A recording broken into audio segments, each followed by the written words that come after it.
ఇవాళ మన రవి ఇబ్బందిలో ఉన్నాడు. పక్కింటోడు అతని భూమిలో గోడ కట్టేశాడు. ఇప్పుడు రవి ఏం చేయాలి? పోలీస్ దగ్గరికి వెళ్ళాలా, లేదా కోర్టుకు వెళ్ళాలా, లేదా చచ్చిన వాడిలాగా ఊరుకోవాలా?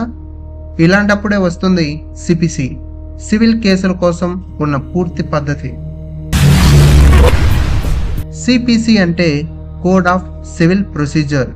ఇది 1908లో వచ్చింది.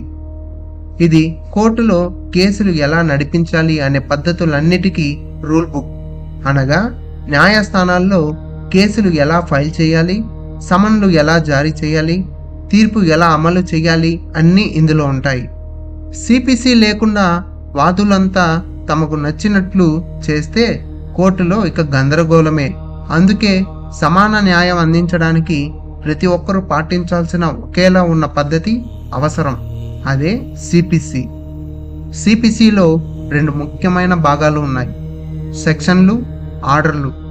సెక్షన్లు అంటే మూల నిబంధనలు, ఆర్డర్లు అంటే వాటి అమలుకు దారి చూపే దారులు.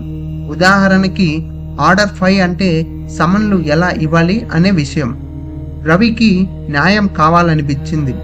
అతని లాయర్ క్లయింట్ని ఆర్డర్ 7 ప్రకారం రెడీ చేశాడు. కోర్టు ఆర్డర్ 5 ప్రకారం సమన్స్ ఇచ్చింది.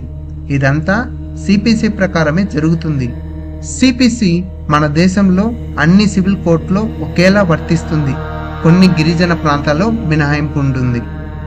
సుప్రీంకోర్టు 2008లో state of UP versus Roshan Singh కేసులో ఇలా చెప్పింది: న్యాయమూర్తి పనికి సిపిసి ఒక పనివాడిలా ఉంటుంది.